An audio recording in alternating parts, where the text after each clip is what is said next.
स्वागत है आप सबका द संस्कृत स्टडी चैनल 96 में। और आज का हमारा विषय है, हम लेसन 2 पढ़ रहे हैं, पार्ट 2 रघु कोश संवाद। हमने पहले 10 श्लोक उनके पढ़ लिए हैं और अंतिम 10 श्लोक बचे हैं, वो हम पढ़ने जा रहे हैं। तो 11वें श्लोक में क्या कहते हैं, तो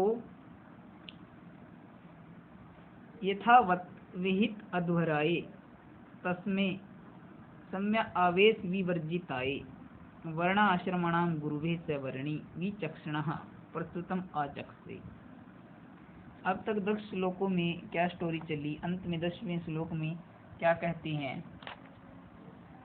कि जब कोश उनसे पूछते हैं कि आपके गुरु को कितनी वस्तु देनी है, तो ऐसा उस कोश से राजा रघु ने पूछा कि आपको गुरु को कितनी वस्तु देनी है। तो उसके बाद क्या कहते हैं, ततः उसके पश्चात यथावत भली भांति विहित अध्वराये यज्ञ कराने वाले, ततः उसके पश्चात यथावत भली भांति विहित अध्वराये यज्ञ कराने वाले सम्या आवेश विवर्जिताये क्रोध के अभिमान से रहित वर्णा नाम आश्रम नाम सभी वर्णों आश्रमों के गुरु। भी आश्रम कौन से हैं? ब्रह्मचर्या, गृहस्थ, वानप्रस्थ, संन्यास आदि इन सब आश्रमों के गुरु। तस्मय कौन है उन सब के गुरु? कौन? रघवे रघु। विचक्षणः विद्वान। ये सभी विशेषण जो दिए थे राजा रघु के लिए क्या देते हैं, तथा उसके पश्चात यथावत भली भांति विहित अध्वराये यज्ञ कराने वाले सम्या आवेश विवर्जित है अभिमान या क्रोध से रहित सभी आश्रम वर्ण नाम आश्रम सभी आश्रमों के गुरु रघु। विचक्षणा मैंने अब ये विशेषण है कोश के, जो विचक्षणा है विद्वान है, वर्णी ब्रह्मचारी, सैमने वह कोश प्रस्तुतम आचक्षते कोश ने यह कहा कि भली भांति यज्ञ कराने वाले क्रोध के अभिमान से रहित सभी आश्रमों के गुरु जो रघु हैं, उसको विद्वान ब्रह्मचारी कोश ने कहा। क्या कहा उनको विद्वान ब्रह्मचारी कोश ने, आगे श्लोक में बताएंगे।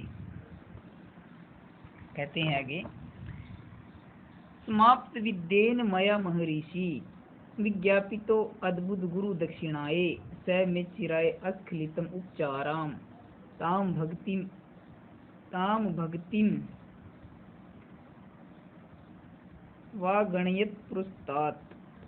कहते हैं अब राजा रघु ने कोश से पूछा कि तुम्हें गुरु को कितनी वस्तु देनी है 10वें श्लोक में।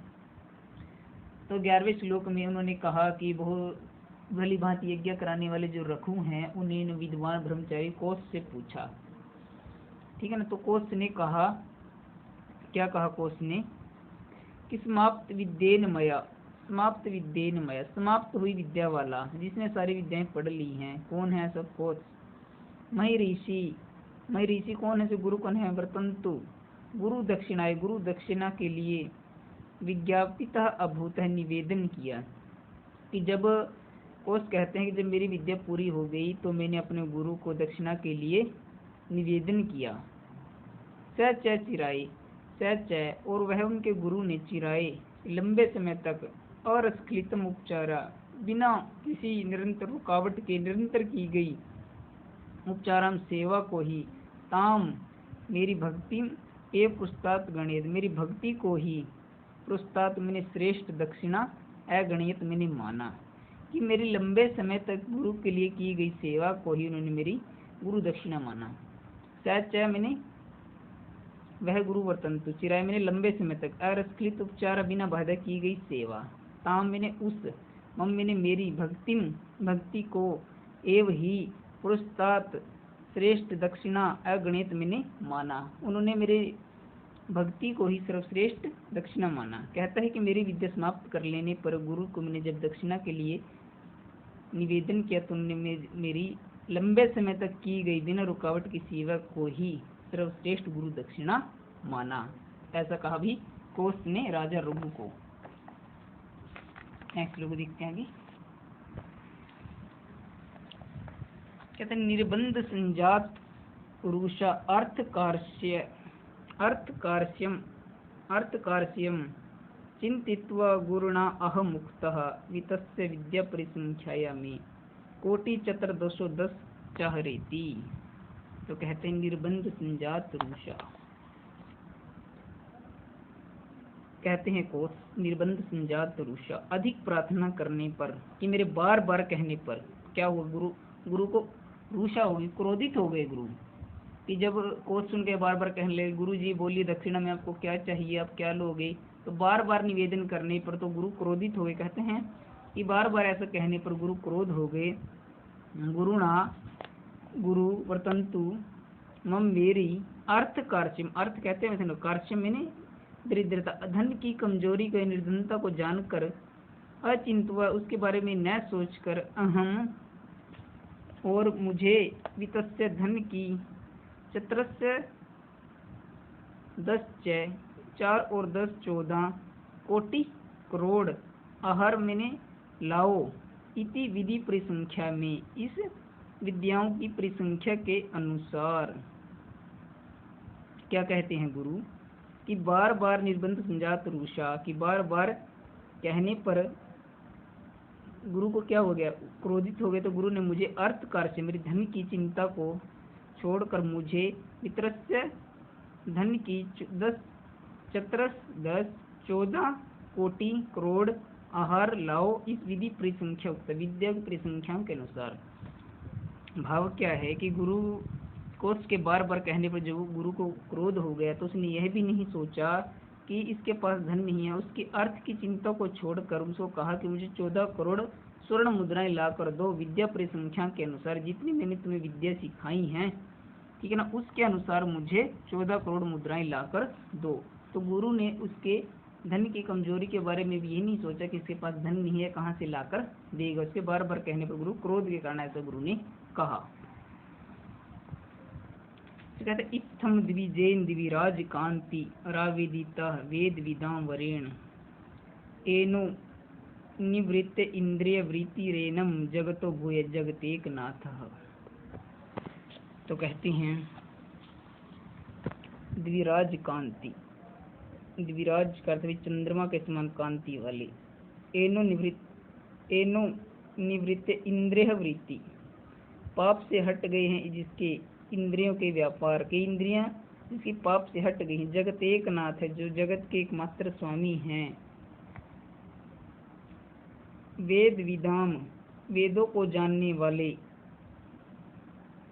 द्विजेन उस ब्रह्मचारी, कौन है ब्रह्मचारी, कोत्स, ब्रह्मचारी कोत्स, इत्थम इस प्रकार आवेदिता प्रार्थना की गई, रघु ने एनम उस कोत्स को जगाता मैंने कहा, रघु ने इस कोत्स को फिर कहा, रघु ने कहा भी अब कोत्स को क्या कहा, पहले विशेषण देख लीजिए क्या कहते हैं, चंद्रमा के समान कांति वाले, पाप से हट गई जिसकी सभी इंद्रियां, ऐसे कौन है, कोत्स के बारे में बता रहे हैं, जगत के जो एकमात्र स्वामी हैं, वेद विद्याओं को जो जानने वाले हैं, और श्रेष्ठ ब्रह्मचारी कोत्स ने क्या किया, इस प्रकार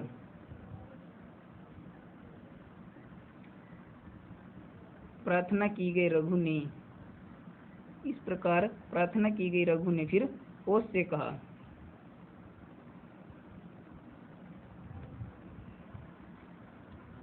श्लोक का भाव समझिए, क्या कहना चाहते हैं श्लोक में।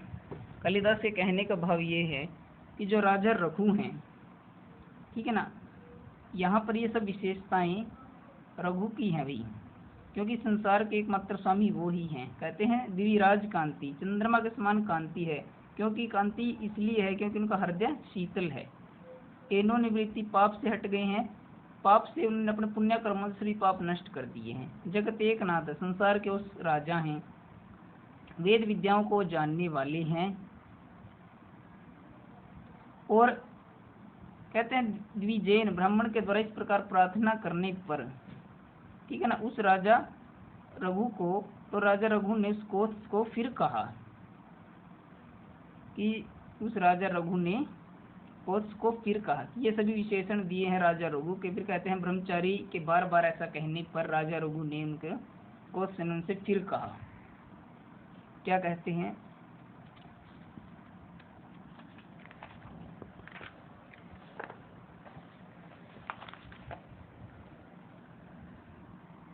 गुरुवर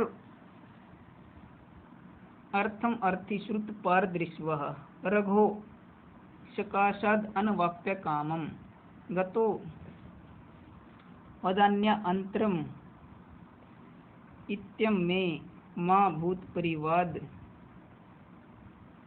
नव अवतार है। तो कहते हैं राजा रघु कहते हैं, एक और श्रुत पारदृश्वा, वेद शास्त्रों में आप पारंगत हो। गुरु अर्थम अर्थी, गुरु के अर्थ के लिए, गुरु को धन देने के लिए अर्थी अभिलाषी हो। रघु रघु के सकात समीप में, कामम अपने मनोरथ को, इच्छा को पूरा करने के लिए अनवाप्य प्राप्त हुए यहाँ पर आए हो। वदान्यत्रम, दूसरे दानी के पास गता यदि जाओगे, इति अयम में, तो यह मेरी क्या होगा, परिवाद नवतर, निंदा का नया अवतार। माँ भूता न होवे, माँ भूता न होवे। राजा रघु कहते हैं अब ब्राह्मण कोश को, हे कोश, वेद प्रांगत है, श्रुत पार्थ, वेदों को जानने वाले, गुरु अर्थम अर्थी, गुरु के जो गुरु को धन देने के लिए अर्थी हो, अभिलाषी हो। रघु सकाशद, रघु के समीप आए हो, इस कामम इच्छा से, ठीक है ना। अनवाप्य मैंने ऐसी इच्छा करके मेरे पास आए हो, प्राप्य हुए हो। अनवाप्य करते हैं उसको पूर्ण किए बिना, उस इच्छा को अपनी पूर्ण किए बिना। वदान्यत्रम, यदि तुम किसी दूसरे दानी के पास जाते हो, गता मैंने जाओगे, इति अयम, यह मेरा क्या होगा, परिवाद होगा, निंदा होगी। नव अवतार, ऐसे मेरी निंदा का नव अवतार न हो, नया अवतार माँ भूता न हो, यह मेरी निंदा का नया अवतार ना हो कि राजा रघु ने दान नहीं दिया और जो ब्राह्मण है कोश वे दूसरे दानी के पास चला गया, इससे मेरी निंदा होगी। तो कहते हैं नेक्स्ट श्लोक में, स त्वं प्रस्ते मह्यमदीय वंश चतुर्थो अग्नि अग्न्यगारे द्वित्रीणि अहनि अर्हसि सोढुम अर्हन् यावते साधितुम तवद अर्थम। अब राजा रघु कहते हैं, ए हरहन, हे मान्यवर, हे मान्य, हे आदरणीय कोश, सत्वम, स मैंने वह, तो मैंने आप, मदीय मैंने मेरी, महित मैंने पूजित, प्रस्थित मैंने पवित्र, अग्न्यागारे अग्निशाला में, चतुर्थ अग्नि ईव, चौथी अग्नि के समान, वसन मैंने रहिए, द्वित्रीणी 2-3 दिन तक, अहनी सोडुम ठहरने के योग्य हुए, कि आप 2-3 दिन तक सोडुम अरसी में ठहरने के योग्य, प्रतीक्षा करने के योग्य हुए। यावत, जब तक, अहम में, तवद अर्थम, आपके प्रयोजन के लिए, साधितुम, पूरा करने का क्या करूँगा भाई, यत्न करूँगा, यत्न करूँगा, आपके प्रयोजन को पूरा करने का यत्न करूँगा। तो कहते हैं राजा रघु, ए हरहन, हे मान्यवर, वह आप, त्वम आप, मदीय मैंने मेरी, जो महिते पूजित है, प्रस्तुते पवित्र है, जो मेरी पूजित है, पवित्र है, प्रस्तुत अग्न्यागार अग्निशाला है, चौथी अग्नि के समान, ये वचन उसमें रहिए, 2-3 दिन तक उसमें रहने के लिए प्रतीक्षा करने के योग्य होंगे आप। क्योंकि राजाएं की जो अग्निशाला होती थी उसमें क्या होता था, पहले उसमें 3 अग्नियां सदा ही जलती रहती थी, गार्हपत्य, आहवनीय और दक्षिण, ये 2 उसकी यज्ञशाला को पवित्र करती रहती थी। तो उसमें कहते हैं कि आप मेरी इस अग्निशाला में चतुर्थी अग्नि के समान 2-3 दिन तक ठहरें, ताकि मैं आपको, जब तक मैं, तवदर्थम, आपके अर्थ का, जो आपका प्रयोजन है उसको साधितुम, पूरा करने का यते मैंने प्रयत्न करूंगा, कि मैं तब तक आपके जो प्रयोजन है उसको पूरा करने का प्रयत्न करूंगा। तथेति तस्य वितथम प्रतीत है, प्रत्यागृहित संग्रम अग्र जन्मः गामात सारम रघु अपिवेक्ष्य निकृष्टुम अर्थ चकमे कुबेरात। तो कहते हैं अग्रज जन्म, अग्रज जन्म मैंने जो सबसे पहले जन्म हो, कहने का अर्थ है जो श्रेष्ठ हो ब्राह्मण, उस ब्राह्मण कोश ने, प्रतीतः सन, प्रसन्न होते हुए, तस्य रघु, राजा रघु को,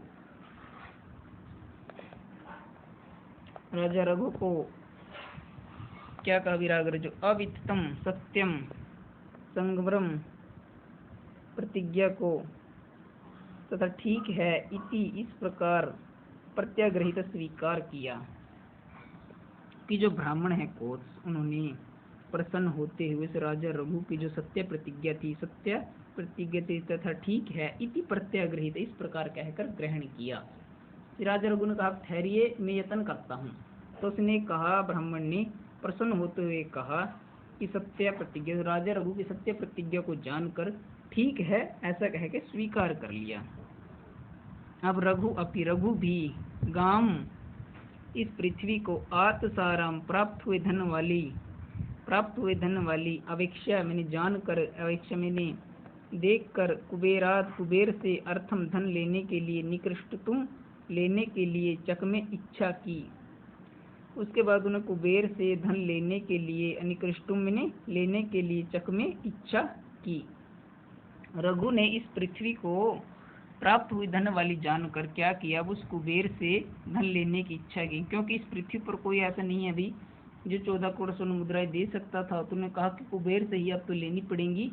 तो उन्होंने क्या किया, रघु भी गाम, इस पृथ्वी को आत्सारम प्राप्त हुई धन वाली जानकर, अवेक्षा मैंने देखकर, कुबेर से अर्थम धन को, निकृष्टुम लेने के लिए चकमे इच्छा किया, मैं कुबेर से ही धन को लूंगा, इस प्रकार की उन्होंने इच्छा की। क्या कहते हैं 18वें श्लोक में, प्रातः प्रयाण अभिमुखाय तस्मै स विस्मय कोशग्रह नियुक्तः हिरण्मय कोशग्रह से मध्ये वृष्टि संसु पतिताम नभस्ततः। प्रातः काल, अब उन्हें जब कुबेर से धन लेने की इच्छा की तो कहते हैं प्रातः काल प्रयाण अभिमुखाय, प्रयाण के लिए तैयार हुए, प्रयाण अभिमुखाय युद्ध के लिए जब वो तैयार हुए, तस्में उस राजा रघु, कोश ग्रह में, नियुक्त जो नियुक्त थे, अधिकारीण जो अधिकारी, स विस्मय संतः आश्चर्यचकित होते हुए, कोश ग्रह से कोशागार के मध्य बीच में, नभस्त आकाश से, पतिताम गिरी हुई, हिरणमयम सोने की, वृष्टिम वर्षा को सुसंसु बताया। अब राजा रघु ने पिछले श्लोक में इच्छा की कि वे कुबेर से धन लेंगे, तो उसके लिए उन्होंने क्या किया कि अब तो कुबेर के साथ युद्ध करना पड़ेगा, उनसे धन लेना पड़ेगा, उस पर आक्रमण करना पड़ेगा। तो नेक्स्ट श्लोक में क्या कहते हैं कि प्रातः काल जैसे ही प्रयाण भूमि युद्ध के लिए तैयार हुए, तस्में राजा रघु, तो कोष ग्रह में नियुक्त जो अधिकारी थे, सैनिक थे, उन्होंने आश्चर्यचकित होते हुए कोष ग्रह के मध्य में नभ आकाश से पतिताम गिरी हुई सोने की वर्षा के बारे में राजा रघु को बताया कि कोष ग्रह में रात को सोने की वर्षा हुई है। ठीक है, तो कुबेर ने क्या किया कि जैसे इनको लगा कि राजा रघुन प्रक्रमण करते, स्वामी कुबेर ने तो क्या किया, रात को ही कोष ग्रह में बारिश कर दी सोने की। ठीक है ना, तो कहते तम भूपति भासुर हेम राशिम लब्धम कुबेरात अभिष्यमाना दिदेश कोत्साय समस्तमेव पादम सुमरोरी वज्रभिन्नम। कहते हैं भाई भूपति रघु, राजा रघु, अभियासमानात, जैसे युद्ध करने के लिए जो राजा रघु थे, अभियासमानात जैसे युद्ध करने के लिए, कुबेरात कुबेर से, लब्धम प्राप्त हुए, वज्र भिन्नम वज्र से काटे हुए, सुमरो पर्वत के, पादम युव टुकड़े के समान, स्थित समस्तम एव सारी, भासु हेम राशि चमकती स्वर्ण राशि को उत्साह दी दे, कोत्स को दे दी। क्या कहते हैं भाई, कहने का अर्थ क्या है, राजा रघु ने अभ्यास्तमानम, जो कुबेर, राजा रघु अब क्या करने वाले थे, कुबेर पर चढ़ाई करने वाले थे, क्या तो कुबेर से धन लेना पड़ेगा। और फिर क्या हो, कुबेर से प्राप्त धन, जो कुबेर से उन्होंने धन प्राप्त किया वह कैसा था, उसकी प्रशंसा कर रही हैं कि वज्र से काटे गए, वज्र भिन्नम वज्र से काटे गए, सुमेरु पर्वत के, पादम युव टुकड़े के समान, उस सारी स्वर्ण राशि को, भासु हेम राशि कोष को दे दी। कि जब कहने का अर्थ ये है कि जब कुबेर ने उनके कोष ग्रह में वर्षा कर दी तो वह जो स्वर्ण राशि से वह इस प्रकार चमक रही थी, कैसे लगता था देखने से कि वे एक स्थान पर जैसे पड़ी हुई स्वर्ण मुद्राएं कैसी हो गई थी भाई, जैसे इंद्र ने अपने वज्र से सुमेरु पर्वत के टुकड़े को काट दिया है, उसके समान वह लग रही थी। और उस सारी स्वर्ण राशि को राजा रघु ने कोत्स को दे दिया। अंतिम श्लोक में क्या कहते हैं, जनस्य साकेत निवासिनस्तुः द्वारप्य भूताम अभिनंदन गुरु प्रदयाधिकानि निस्पृहो अर्थी नृपो अर्थी कामाद अधिक प्रदेयश्च। कहते गुरु प्रदया अधिकनि अधिक निस्पृह, कि गुरु प्रदया अधिक निस्पृह है, गुरु को प्रदय मैंने देने योग्य, अधिक निस्पृह है अधिक इच्छा न रखने वाला।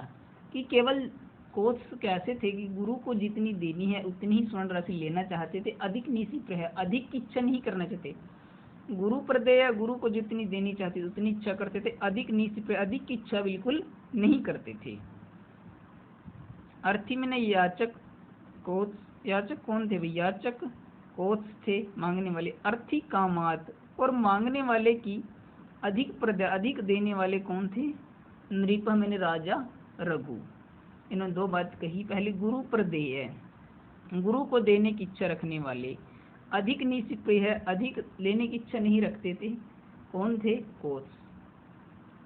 और ऐसे कौन थे भी, कोस याचक थे कोस। अर्थी कामात और जो मांगने वाले हैं उसको अधिक प्रदेय अधिक देने वाले, अगर मांगने वाला कोई एक मांगे तो उसको दो देने वाले, ऐसे कौन थे, राजा रघु। तो उन दोनों को अपि साकेत निवासी ने, अपि साकेत निवासी अयोध्या के वासियों ने जनस्य लोगों के द्वारा अभिनंदित प्रशंसा सत्तो प्रशंसा के युद्ध में साहस वाले अभूताम हो गए। अब यहाँ पर उन दोनों के बारे में बताया कि पहले तो कोस के कहते हैं कि कोस क्या थे, केवल वही धन लेना चाहते थे जो गुरु को देना, अपने लिए बिल्कुल धन नहीं लेना चाहते थे। और राजा रघु कैसे थे, अगर कोई उनसे याचक मांगता था उसको अधिक देने वाले थे। तो वे दोनों ही साकेत निवासी अयोध्या वासियों के लिए कैसे हो गए, जनक लोगों के लिए अभिनंदन सत्वो प्रशंसा के योग्य और सत्वो साहस वाले, अभिनंदन प्रशंसा के योग्य और सत्वो साहस वाले हो गए। वे दोनों ही अयोध्या वासियों के लिए बहुत बहुत प्रशंसा वाले और साहसी हो गए।